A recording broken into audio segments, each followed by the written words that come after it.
passe par 3. Donc dans un espace d'environ 10 mètres, les joueurs sont placés par ligne de 3. Objectif, faire circuler le ballon le plus vite possible.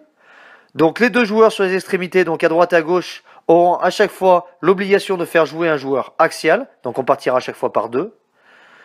Donc là l'objectif étant de travailler sur la gestuelle. Donc pour le porteur du ballon, tourner les épaules, temps de suspension du ballon, faire la passe et communication. Pour le soutien, non porteur du ballon, prêt à recevoir les ballons et refaire jouer le joueur central le plus vite possible. Donc on assistera sur le travail de passe, donc aller chercher les ballons le plus tôt possible, finir la passe, prendre l'information, communication. Objectif au fur et à mesure, augmenter l'intensité, aller de plus en plus vite. Donc au départ, on n'assistera pas sur les courses. Objectif, aller vraiment vite sur les bras, donc sur la circulation du ballon. Objectif, encore une fois, faire la passe avant les 5 mètres, donc avant le plot jaune ici. Au niveau intermédiaire, cette fois-ci, les joueurs sur les extrémités pourront utiliser tout type de passe.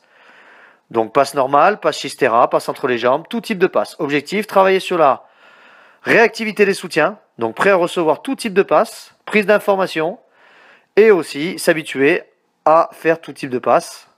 Donc ça, c'est pour le porteur du ballon. Encore une fois, hein, beaucoup d'applications, beaucoup de concentration, faire en sorte que le ballon circule le plus vite possible, bien prendre l'information, tourner les épaules, différer les départs aussi, donc garder de la profondeur, s'appliquer sur les passes, et vraiment on travaille sur la liaison porteur du ballon, soutien au porteur.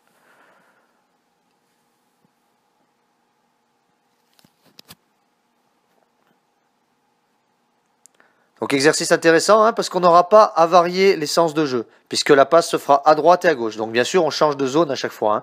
On n'est pas toujours la même colonne. On circule, colonne de droite, colonne du milieu, colonne de gauche. Sachant qu'il faudra alimenter plus rapidement celle du milieu, c'est celle où il y aura le moins de joueurs à chaque fois. Donc cette fois-ci au niveau confirmé, consigne, passe dans la chute ou après la chute. Donc pour travailler différents types de passes, on enchaîne sur passe dans la chute ou après la chute. Objectif, toujours pareil, faire jouer le soutien avant ou après une chute ou pendant. Donc on travaille encore sur la réactivité des soutiens, sur le type de passe au niveau du porteur. Voilà, faire vivre le ballon avec beaucoup de vitesse, adaptation, réactivité des soutiens, réactivité du porteur, toujours pareil. Et puis on peut augmenter l'intensité, bien sûr.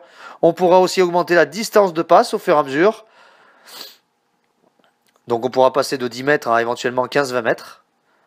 Forcément la situation sera un peu plus difficile. Sachant que c'est un échauffement, donc l'idée n'est pas forcément de mettre en difficulté les joueurs, mais plutôt de travailler sur la réactivité, la vitesse, la communication.